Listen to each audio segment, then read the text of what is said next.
Hi hello ಎಲ್ರಿಗೂ ನಮಸ್ಕಾರ. ಎಲ್ಲರೂ ಹೇಗಿದ್ದೀರಾ? ನಾನು ಚೆನ್ನಾಗಿದ್ದೀನಿ. ಇವತ್ತಿನ ವ್ಲಾಗ್ ಶುರು ಮಾಡ್ತಾ ಇದ್ದೀನಿ. ಇವತ್ತಿನ ವ್ಲಾಗ್ ಅರ್ಜೆಂಟಾಗಿ ಇವತ್ತಿನ ವ್ಲಾಗ್ ಈ ಥರ ಆಗುತ್ತೆ ಅಂತ ಅಂದ್ಕೊಂಡಿರಲಿಲ್ಲ. ದಿಢೀರಂತ ಒಂದು ದೇವಸ್ಥಾನಕ್ಕೆ ಹೋಗಿ ಬರೋಣ ಅಂತೇಳಿ ಹೊರಟಿದ್ದೀವಿ. ಯಾವ ದೇವಸ್ಥಾನ ಅಂದರೆ ನಿಮಗೆಲ್ಲ ಗೊತ್ತೇ ಇದೆ, ಗುಬ್ಬಿ ಚನ್ನಬಸವೇಶ್ವರ. ನಾನು ತುಂಬ ಸಲ ಹೋಗಿದ್ದೀನಿ ದೇವಸ್ಥಾನಕ್ಕೆ. ರೇಖಾ ಆಲ್ರೆಡಿ ಜಾಸ್ತಿ ದಿನ ಆಗೈತೆ ಹೋಗಿಲ್ಲ ಅಂತ ಅಂದ್ಲು. ಅಮ್ಮ ಕೂಡ ಇದ್ರಲ್ಲ, ಅದಕ್ಕೋಸ್ಕರ ಬಸ್ಸಿಗೆ ಹೋಗಿ ಬರೋಣ ಆಷಾಢ ಶುಕ್ರವಾರ ಅಂತ ಹೇಳಿ ಹೊರಟಿದ್ದೀವಿ. ಅದಕ್ಕೋಸ್ಕರ ವ್ಲಾಗ್ ಶುರು ಮಾಡಿದೆ. ಏನು ಹೋಗೋ ಐಡಿಯಾ ಇರಲಿಲ್ಲ, ಅದಕ್ಕೆ ಟೈಮ್ ಆಗಿದೆ. ಟೈಮ್ 9:30 ಆಗಿದೆ. ಬಸ್ಸಿಗೆ ಹೋಗೋಣ ಅಂತ ಅಮ್ಮ ಗಾಡಿಲೆಲ್ಲ ಬರೋದಕ್ಕಾಗೋದಿಲ್ಲ, ಅದರಿಂದ 10:15ಗೆಲ್ಲ ಬಸ್ ಬರೋದ್ರೊಳಗಡೆ ನಾನಿನ್ನೂ ಚಪಾತಿ ಹರಿಬೇಕು. ಚಪಾತಿ ಬೆಂಡೆಕಾಯಿ ಪಲ್ಯ ರೆಡಿ ಇದೆ, ಚಪಾತಿ ಮತ್ತೆ ಮಾಡಿ ಇದೆಲ್ಲ ಅರ್ಜೆಂಟಾಗಿ ರೆಡಿ ಮಾಡಿದ್ದು. ಪೂಜೆ ಕೂಡ ನನ್ನ ಮಗ ಮಾಡಿದ್ದಾನೆ. ಪೂಜೆದು ಇವತ್ತು ನಂದೇನಿರಲ್ಲ, ಎಲ್ಲ ರೆಡಿ ಮಾಡಿಕೊಟ್ಟು ಪೂಜೆ ಮಾಡಿದ್ದಾನೆ. ಅವನು ಕೂಡ ಇಲ್ಲಿ ನಮ್ಮೂರಲ್ಲಿರ್ತಕ್ಕಂಥ ಕೋಡಮ್ಮನ ದೇವಸ್ಥಾನಕ್ಕೆ ಹೋಗಿ ಬರಬೇಕು. ಅಂದರೆ ಅವನು ಇನ್ನೊಂದು 2 ದಿನ ಕಾಲೇಜ್ಗೆ ಹೊರಡ್ತಾನಲ್ಲ, ಅದರಿಂದ ನೆಲ್ಯಮ್ಮಗುಡಿ ಹತ್ರ ಹೋಗಿ ಹಣ್ಣುಕಾಯಿ ಮಾಡಿಸ್ಕೊಂಬರ್ಬೇಕು. ಪ್ಲಸ್ ಆಷಾಢ ಶುಕ್ರವಾರನೂ ಆಗಿದೆ, ಅದಕ್ಕೋಸ್ಕರ ಅವನು ಅಲ್ಲಿಗೆ ಹೊರಡಿಸಿ ನಾನಿವಾಗ ಗುಬ್ಬಿಗೆ ಬಸ್ಗೆ ಹೊರಡ್ತಾ ಇದ್ದೀನಿ. ಬನ್ನಿ ವ್ಲಾಗ್ ಶುರು ಮಾಡ್ತೀನಿ. ಯಾರಿಗೆಲ್ಲ ನನ್ನ ವ್ಲಾಗ್ಗಳು ಇಷ್ಟ ಆಗ್ತಿದೆ ದಯವಿಟ್ಟು ಸಪೋರ್ಟ್ ಮಾಡಿ. ವಿಡಿಯೋ ಇಷ್ಟ ಆದರೆ ಫ್ರೆಂಡ್ಸ್ ಆ್ಯಂಡ್ ಫ್ಯಾಮಿಲಿಗೆ ಶೇರ್ ಮಾಡಿ, ವಿಡಿಯೋ ನೋಡಿ ಅಂತ ಹೇಳ್ತಾ ಬನ್ನಿ ವ್ಲಾಗ್ ಶುರು ಮಾಡೋಣ.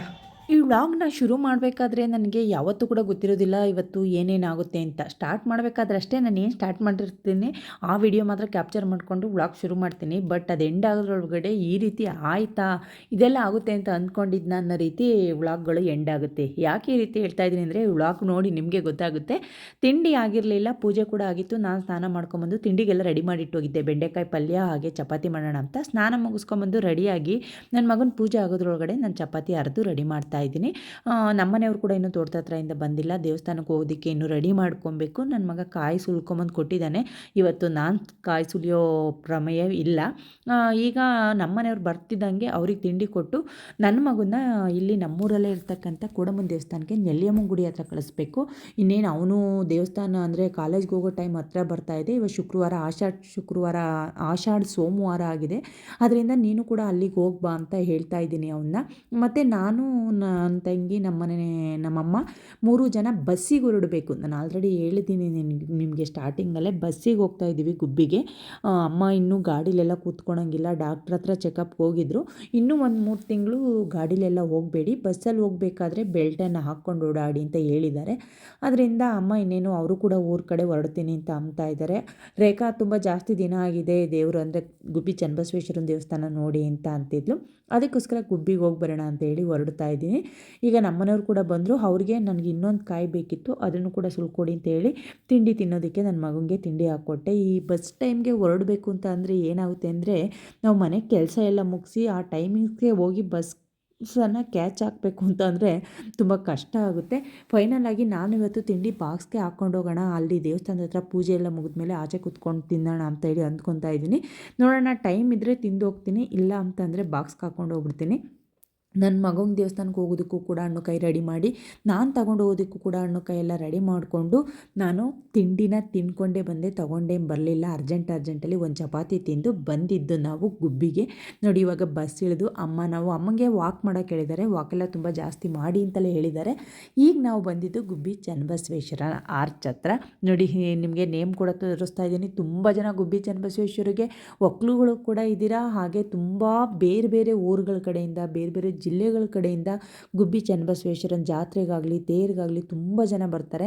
ನೋಡಿ ಇದು ಬಂದು ಕೋಳಿ ಗೊಬ್ಬರ. ಲಾರಿಗಳೆಲ್ಲ ಈ ರೀತಿ ನಿಂತಿರುತ್ತೆ. ಯಾರಾದರೂ ಬೇಕಿರೋ ರೈತರುಗಳು ಬಂದು ಇಲ್ಲಿ ವ್ಯಾಪಾರ ಮಾಡಿಕೊಂಡು ತಗೊಂಡು ಹೋಗ್ತಾರೆ. ನಾನು ಅದು ಯಾವ ರೀತಿ ಲಾರಿಗಳೆಲ್ಲ ವೆಯ್ಟ್ ಮಾಡ್ತಿತ್ತಲ್ಲ ಅದಕ್ಕೊಂದು ಕ್ಲಿಪ್ ತೊಗೊಂಡೆ. ನಾನು ಈ ರೀತಿ ಹೋಗ್ಬೇಕಾದ್ರೆ ಅಲ್ಲಿ ನನ್ನೊಬ್ಬರು ಮಾತಾಡ್ಸಿದ್ರು, ಯಾಕೆ ಯಾರು ಈ ರೀತಿ ವಿಡಿಯೋ ಮಾಡ್ತಾಯಿದ್ದೀರಾ ಅಂತ. ಈ ರೀತಿ ನಾನು ಯೂಟ್ಯೂಬ್ಗೆಲ್ಲ ವಿಡಿಯೋ ಅಪ್ಲೋಡ್ ಮಾಡ್ತೀನಿ ಅಂತ ಹೇಳಿ ಮುಂದೆ ಹೋದ್ವಿ.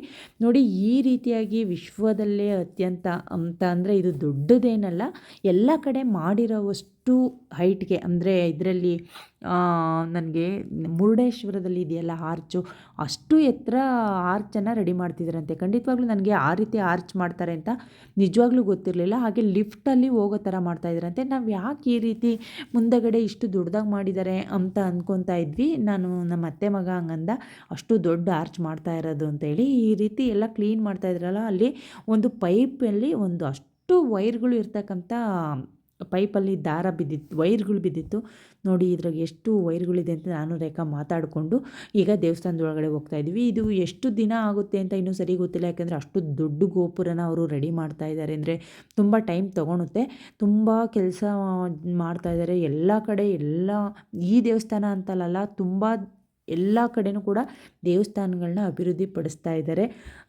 ಬನ್ನಿ ಇವಾಗ ನಾವು ಎಂಟ್ರಿ ಕೊಟ್ವಿ ನೋಡಿ. ಒಳಗಡೆನೂ ಕೂಡ ಈ ರೀತಿಯಾಗಿ ದೇವರು ಆರ್ಚ್ ಆಗಲಿ ಗೋಪುರ ಆಗಲಿ ಯಾವ ರೀತಿ ಕಾಣಿಸ್ತಾ ಇತ್ತು ಅಂತಂದರೆ ತುಂಬ ಶಾಂತವಾಗಿತ್ತು. ಆಚೆ ಅಷ್ಟೇ ಕೆಲಸ ಮಾಡೋ ಹತ್ರ ಸ್ವಲ್ಪ ಜನ ಮಾತಾಡ್ತಿದ್ರು.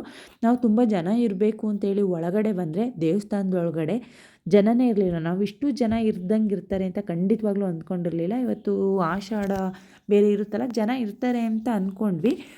ಯಾರೂ ಜನ ಇರಲಿಲ್ಲ. ನಾವೇ ಒಳಗಡೆ ಹೋಗ್ತಾ ನೋಡಿದ್ರೆ ದೇವರು ಮಾತ್ರ ನಮಗೋಸ್ಕರನೇ ದರ್ಶನ ಕೊಡೋದಕ್ಕೆ ಕಾಯ್ತಾ ಕೂತಿರೋ ಥರ ಕೂತಿತ್ತು.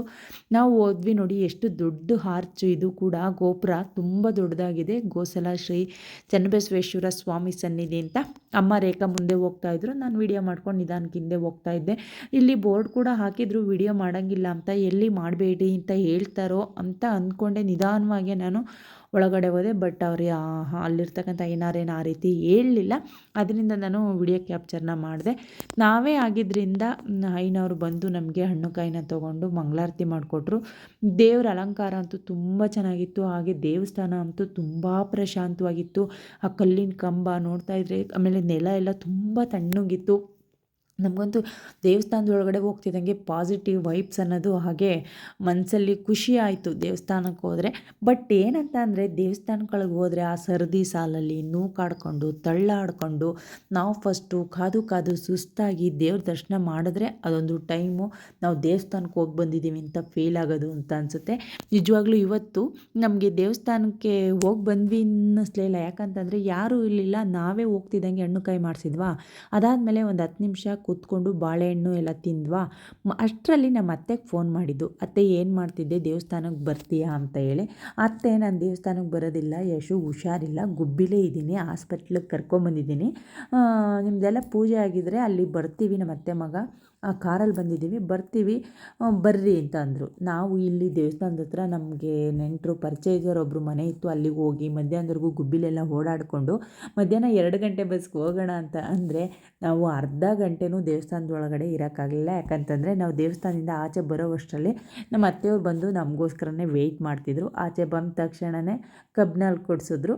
ಕಬ್ಬಿನಲ್ಲಿ ಕುಡಿದು ಕಾರ್ ಎತ್ತಿ ಅತ್ತೆಯವ್ರ ಮನೆ ಹತ್ರ ಬಂದ್ವಿ. ನಿಜವಾಗ್ಲೂ ನಾನು ಯಾಕೆ ಹಂಗಂತ ಹೇಳಿದ್ದೆ, ನಾನು ಅಂದ್ಕೊಂಡಂಗೆ ವಿಡಿಯೋ ಮುಗಿಸ್ತೀನಿ ಅಂತ ಅಂದ್ಕೊಂಡಿರಲಿಲ್ಲ ಅಂತ ಅಂದರೆ ಇದೇ ಆಗೋದು. ನಾವು ಅತ್ತೆಯವ್ರ ಮನೆ ಹತ್ರ ಹೋಗ್ತೀವಿ ಇವತ್ತು ಅಂತ ಅಂದ್ಕೊಂಡೇ ಇರಲಿಲ್ಲ, ಹಾಗಾಗಿ ಅದಕ್ಕೋಸ್ಕರ ಹಾಗೆ ಹೇಳಿದೆ. ನೋಡಿ ಇವರೇ ನಮ್ಮ ಅತ್ತೆ ಮಗ, ಅತ್ತೆ ಕಾರೊಳಗೆ ಇದ್ದರು, ನಮ್ಮ ಅತ್ತೆ ಮೊಮ್ಮಗ ಹಂಗೆ ಹುಷಾರಿರಲಿಲ್ಲ ಇವನಿಗೆ, ಅದಕ್ಕೋಸ್ಕರ ಹಾಸ್ಪಿಟ್ಲಿಗೆ ಕರ್ಕೊಂಬಂದಿದ್ರು.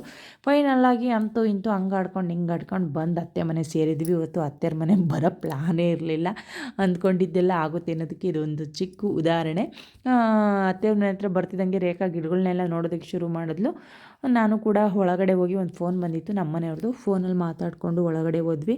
ನಮ್ಮನೆಯವರು ನನ್ನ ಮಗನೂ ಕೂಡ ಗುಬ್ಬಿಗೆ ಬಂದಿದ್ದರು. ಇವತ್ತು ಏನೋ ಕೆಲಸ ಇದೆ ಗುಬ್ಬಿಲ್ ಬ್ಯಾಂಕ್ ಹತ್ರ ಅಂತೇಳಿ, ಅವ್ರೂ ಕೂಡ ಹಿಂಗಾಯಿತು ಅತ್ತೆಯವ್ರ ಮನೆ ಹತ್ರ ಬಂದಿದ್ದೀವಿ, ನೀವು ಕೂಡ ಬನ್ನಿ ಅಂತ ಅತ್ತೆಯವ್ರ ಮನೆ ಹತ್ರನೇ ಬನ್ನಿ ಅಂತ ಹೇಳಿದ್ವಿ. ದೇವಸ್ಥಾನಕ್ಕೆ ಹೋಯ್ದ್ವಿ, ಇಲ್ಲೇ ಕೈ ಮುಗಿತಾ ಇದೆಯಾ ಚನ್ನಬಸವೇಶ್ವರ ಅಂತ.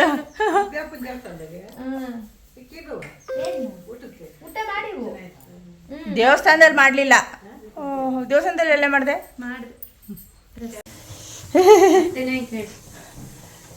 ಹಳಸಿನ ಹಣ್ಣಿನಕಾಯಿ ಹಪ್ಪಳ ನಾನು ಮುದ್ದೆ ಮಾಡಿ ಅದ್ರೊಳಗೆ ಮಿಕ್ಸ್ ಮಾಡೋದಂತ ಕೇಳಿದ್ದು, ಬರೀ ಹಣಸಿನಕಾಯಿಯ ಹೆಂಗ್ ಮಾಡಿದ್ದೆ ಹೇಳು, ನಾನು ಮಾಡೋದಿಸ್ ಕರಿಯೋದಲ್ವಾ.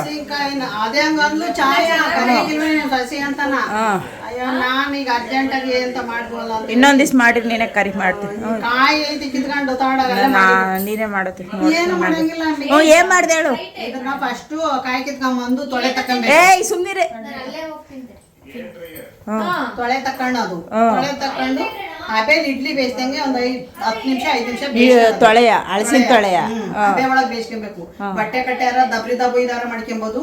ಅದ್ರ ಮೇಲೆ ತುಂಬಿ ಇಲ್ಲ ಇಡ್ಲಿ ಪಾತ್ರೆ ಒಳಗೆ ತಳಕೆ ಮಾಮೂಲಿ ನೀರು ಸ್ವಲ್ಪ ಇಟ್ಬಿಟ್ಟು ಅದಕ್ಕೇನಾರ ಅಡಿಗೆ ಹೋಗ್ದಂಗೆ ಇಟ್ಕೊಬೇಕು. ಒಟ್ನಾಗ ಬೇಯಿಸ್ಕೊಳ್ಳೋದು, ಹಳಸಿನ ತೊಳೆ ಎಲ್ಲ ಬೇಯಿಸ್ಕೊಳ್ಳೋದು, 5 ನಿಮಿಷ ಬೇಯಿಸ್ಕೊಳ್ಳೋದು. ಬೇಯಿಸ್ಬಿಟ್ಟು ತೆಗೆದು ಮಿಕ್ಸಿಲಿ ರುಬ್ಕೊಳ್ಳೋದು. ರುಬ್ಬಿದ ಮೇಲೆ ಇನ್ನು ಆಮೇಲೆ ಉಪ್ಪು ಖಾರ ಜೀರಿಗೆ ಎಲ್ಲ ಹಾಕಿದ್ಯಾ?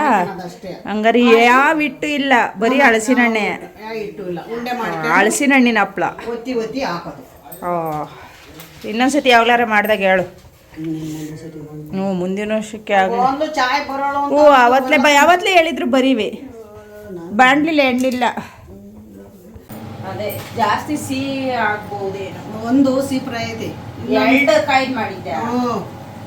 ಬೇಯಿಸಿದ್ದು ಬೇರೆ ಬೇರೆ ಬೇಯಿಸಿದ್ವಲ್ಲ ಮಿಕ್ಸ್ ಆಗಿದೆ.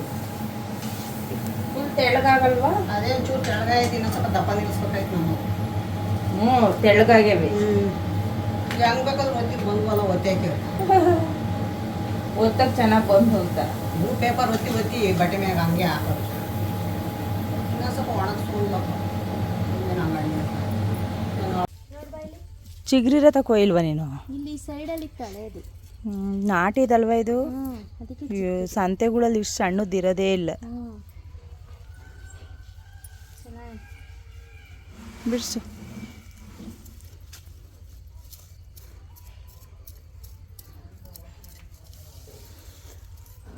ಶುಂಠಿ ಏಲಕ್ಕಿ ಗಿಡ ಯಾಕಲ್ಲ ಬೋಯತಿ ಅಂದರೆ ಈಗೆಲ್ಲ ತೆಗ್ದವ್ರೇನು. ಸೀಸನ್ ಇಲ್ವೇನೋ ಅದು. ಅತ್ತೆಯವ್ರ ಮನೆ ಹತ್ರ ಬಂದಿದ್ದೀವಿ ಅಂತಂದರೆ ಅತ್ತೆ ಹಾಗೆ ಹೋಗೋದಕ್ಕೆ ಬಿಡುತ್ತಾ? ಬಿಸಿ ಮುದ್ದೆ ಮಾಡ್ತು, ಮಧ್ಯಾಹ್ನ ಊಟನೂ ಕೂಡ ಮುಗೀತು. ನಮ್ಮ ಅತ್ತೆ ಮಗ ಯಾವಾಗಲೂ ವಿಡಿಯೋದಲ್ಲಿ ನನ್ನ ಕಾಣಿಸ್ಬೇಡ, ನಾನು ಹಿಡಿಬೇಡ ಅಂತ ಆ ರೀತಿ ಆಡ್ತಾ ಇರ್ತಾನೆ. ಅವ್ನ ಮುಖ ಮುಚ್ಕೊಂಡ್ರು ಕೂಡ ನಾನು ಬಿಡೋದಿಲ್ಲ, ಹಾಗೆ ಆಗ್ತಾ ಇರ್ತೀನಿ. ಊಟ ಕೂಡ ನನ್ನ ಮಗನ ರೇಖಾ ಬೆಳಗ್ಗೆ ಉಪ್ಪಿಟ್ಟು ಮಾಡಿತ್ತು ಅತ್ತೆ ತಿಂಡಿನ. ಉಪ್ಪಿಟ್ಟು ತಿಂತಾ ಇದ್ದಾರೆ. ಅಮ್ಮ ಮಲಗಿದ್ರು, ಅವ್ರನ್ನ ಎಬ್ರಿಸಿ ಊಟ ಕೊಟ್ವಿ. ಹಾಗೆ ನೋಡಿ ರೇಖಾ ಮತ್ತು ನನ್ನ ಮೈದನ ಹೊಸ ಮೊಬೈಲ್ ತೊಗೊಂಡಿದ್ರು, ಅದರಲ್ಲಿ ಏನೋ ಸೆಟ್ಟಿಂಗ್ ಮಾಡ್ತಾಯಿದ್ರು. ಆ ರೀತಿಯಾಗಿ ಕೂತ್ಕೊಂಡಿದ್ದ. ಅತ್ತೆನೂ ಕೂಡ ಊಟ ಎಲ್ಲ ಮುಗಿಸಿ ನಮ್ಗೆ ಊಟ ಕೊಟ್ಬಿಡ ಬಡಿಸಿ ಈ ರೀತಿಯಾಗಿ ಕೂತ್ಕೊಂಡು ಮಾತಾಡಬೇಕಾದ್ರೆ ಗೊತ್ತೇ ಇದೆಯಲ್ಲ, ನಮ್ಮದು ಫೈನಲ್ ಟಚ್ ಎಲ್ಲರೂ ಸೇರಿಕೊಂಡಾಗ ತಾಂಬೂಲ ಹಾಕ್ಕೊಳೋದು. ನಮ್ಮ ಮನೆಯವ್ರು ತಾಂಬೂಲ ಹಾಕ್ಕೊತಾಯಿದ್ರು, ಹಾಗೆ ನಾನು ಕೂಡ ಹಾಕ್ಕೊಳೋದಕ್ಕೆ ಅಂತ ಹೋದೆ. ಯಾಕೋ ಈ ಸಲ ಅಡಿಕೆ ಸರಿ ಇರಲಿಲ್ಲ ಅಂತಂದರೆ, ಅಡಿಕೆ ಹಾಲಲ್ಲಿ ಬೇಯಿಸಿದ್ರೆ ಅಥವಾ ಚೆನ್ನಾಗಿ ಬೇಯಿಸಿಲ್ಲ ಅಂತಂದರೆ ಸೊಕ್ಕೊತ್ತುತ್ತೆ. ನನಗೆ ಯಾಕೋ ಇವತ್ತು ಸೊಕ್ಕೊತ್ತಿತ್ತು, ಅಂದರೆ ಬೆವ್ರತು, ತಲೆ ಸುತ್ತಾ ಇತ್ತು, ಆ ರೀತಿ ಆಗ್ತಾಯಿತ್ತು. ಹಾಗಾಗಿ ರೇಖನೂ ಕೂಡ ಬೇಡ ಹಾಕ್ಕೊಂಬೇಡ ಅಂದರೂ ಕೂಡ ಅವಳು ಹಾಕ್ಕೊಂಡಿದ್ಲು. ಇಬ್ರಿಗೂ ಕೂಡ ತಲೆ ಸುತ್ತಾ ಇತ್ತು ಅಂತ ಹೇಳಿ ಅತ್ತೆಯವರೆಲ್ಲ ಮಾತಾಡ್ತಾ ಇದ್ರಲ್ಲ, ಹಾಗೆ ರೇಖಾ ಈಗ ಬಂದು ಮಲ್ಕೊಂಡ್ಲು. ನಾನು ಸ್ವಲ್ಪ ಸುಧಾರಿಸ್ಕೊಂಡಿದ್ದೆ, ಸರಿಯಾಗಿತ್ತು. ಊಟ ಮುಗಿಸ್ಕೊಂಡ್ಮೇಲೆ ಎಲ್ಲರೂ ಈ ರೀತಿಯಾಗಿ 1 ಅವರು ಮಾತಾಡ್ತಾ ರೆಸ್ಟ್ ಮಾಡ್ತಾ ಹರಟೆ ಹೊಡ್ಕೊಂಡು ಟೈಮ್ ಪಾಸ್ ಮಾಡಿದ್ವಿ. ಅಷ್ಟರಲ್ಲಿ ಟೈಮ್ ಬಂದು 3:30 ಆಯಿತು. ಇನ್ನೇನು ಹುಡುಗರು ಸ್ಕೂಲಿಂದ ಬರ್ತಾರೆ ಅಂತೇಳಿ ಹೊರಡಬೇಕಾದ್ರೆ ಇದೆಯಲ್ಲ, ಅತ್ತರ ಮನೆ ಹತ್ರ ಹೋದ್ಮೇಲೆ ಹಳಸಿನಣ್ಣು ತೊಗೊಂಬರ್ದಿದ್ರೆ ಆಗುತ್ತಾ? ನಮ್ಮ ಮನೆಯವರನ್ನ ಅತ್ತೆ ಕರ್ಕೊಂಡೋಗಿ ಹಳಸಿನಣ್ಣು ಕಿತ್ಕೊಂಡಿದ್ದು ಬರ್ರಿ, ಲಾಸ್ಟ್ ಹಳಸಿನಣ್ಣು ಅಂತ ಹೇಳಿ ಕರ್ಕೊಂಡೋಯ್ತು ಮರದ ಹತ್ರ. ಇವಾಗೆಲ್ಲ ಹಣ್ಸಿನ ಮರಕ್ಕೆ ಮೊದಲೆಲ್ಲ ಹತ್ತುತ್ತಾ ಇದ್ವಿ, ಈಗೆಲ್ಲ ಹತ್ತೋದು ಕಷ್ಟ. ಆ ಥರ ಪ್ರಯತ್ನ ನಮ್ಮನೆಯವರು ಕೂಡ ಮಾಡಲ್ಲ, ಒಂದೊಂದು ಸಲ ಮಾಡ್ತಾರೆ. ಇದು ಸ್ವಲ್ಪ ಹೈಟಲ್ಲಿತ್ತು ಅಂತ ಹೇಳಿ ರೋಟಿ ಕುಡ್ಲಲ್ಲಿ ಹಳಸಿನಕಾಯಿನ ಅತ್ತೆ ಅದು ಬಲ್ತಿದೆ, ಅದನ್ನು ಕೀಳು ಅಂತ ಅಂದರು. ಆ ರೀತಿ ಹಳಸಿನಕಾಯಿನೂ ಕಿತ್ಕೊಂಡು ಇವತ್ತಿನ ದಿನ ನಮ್ದು ಈ ರೀತಿ ಹೋಗುತ್ತೆ ಅಂತ ನಾವು ಅಂದ್ಕೊಂಡಿರಲಿಲ್ಲ. ಅತ್ತೆಯವ್ರ ಮನೆ ಹತ್ರ ಬರ್ತೀವಿ ಅಂತ ಫೈನಲಾಗಿ ಸಂಜೆವರೆಗೂ, ಅಂದರೆ ಸಂಜೆ ಅಂದರೆ 3:30-4 ಗಂಟೆವರೆಗೂ ಅತ್ತೆಯವ್ರ ಮನೆ ಹತ್ರ ಇದ್ದು ಮನೆ ಕಡೆ ಬಂದೆ. ಇದು ಇವತ್ತಿನ ವ್ಲಾಗು, ಅಂದರೆ ನನ್ನ ಡೈಲಿ ರೋಟೀನ್ ಆಗಿತ್ತು. ಹೇಗನ್ನಿಸ್ತು ಇದು? ನನಗೂ ಕೂಡ ಎಕ್ಸ್ಪೆಕ್ಟೇಷನ್ ಇರಲಿಲ್ಲ, ಆ ಥರ ಬಂದಿದ್ದು ವ್ಲಾಗು. ಮತ್ತು ಹಳ್ಳಿ ವ್ಲಾಗ್ಗಳನ್ನ ನೀವೆಲ್ಲ ಸಪೋರ್ಟ್ ಮಾಡಿ, ನನ್ನ ಕೆಲಸಗಳನ್ನ, ದಿನಚರಿನ, ಹಾಗೆ ರೆಸಿಪಿಗಳನ್ನ ನಿಮ್ಮ ಜೊತೆ ಶೇರ್ ಮಾಡ್ತಾ ಇರ್ತೀನಿ ಅಂತ ಹೇಳ್ತಾ, ರೇಖಾ ಮತ್ತು ನನ್ನ ಮಗ ರೇಖಾ ಅವ್ರ ಜೊತೆ ಕಾರಲ್ಲಿ ಹೊರಟ. ನಾನು ನಮ್ಮ ಮನೆಯವರು ಇನ್ನೇನು ಗಾಡೀಲಿ ಬರ್ತೀವಿ ಅಂತ ಅಂದ್ವಿ. ಅತ್ತೆ ನಮ್ಮನ್ನು ಕಳಿಸೋದಕ್ಕೆ ರೋಡ್ ಹತ್ರವರೆಗೂ ಬಂದಿತ್ತು. ಹಾಗೆ ಮನೆ ಹತ್ರ ವಿಳೆದಲ್ಲೇ ಮತ್ತು ಹಪ್ಪಳ ಬಿಟ್ಟು ಬಂದಿದ್ದೀರಾ, ತೊಗೊಂಬರ್ತೀನಿ ಅಂತ ಅತ್ತೆ ಮನೆ ಹತ್ರ ಹೋದರು. ರೇಖಾ ಅವ್ರನ್ನ ಕಳಿಸಿದ ಮೇಲೆ ಅತ್ತೆ ಬರೋವರೆಗೂ ವೆಯ್ಟ್ ಮಾಡಿ ನಾನು ನಮ್ಮ ಮನೆಯವರು ಗಾಡೀಲಿ ಮನೆ ಕಡೆ ಬಂದ್ವಿ. ಇದಾಗಿತ್ತು ಇವತ್ತಿನ ವ್ಲಾಗ್. ಹೇಗನ್ನಿಸ್ತು? ಸಿಗುವ ನಾಳೆ. ನಗ್ತಾ ಇರಿ, ನಗಿಸ್ತಾ ಇರಿ, ಜೀವನ ತುಂಬ ಚಿಕ್ಕದು, ಬಂದಿದ್ದ ರೀತಿ ಸಾಗಿಸ್ತಾ ಇರಿ. ಟೇಕ್ ಕೇರ್, ಬಾಯ್.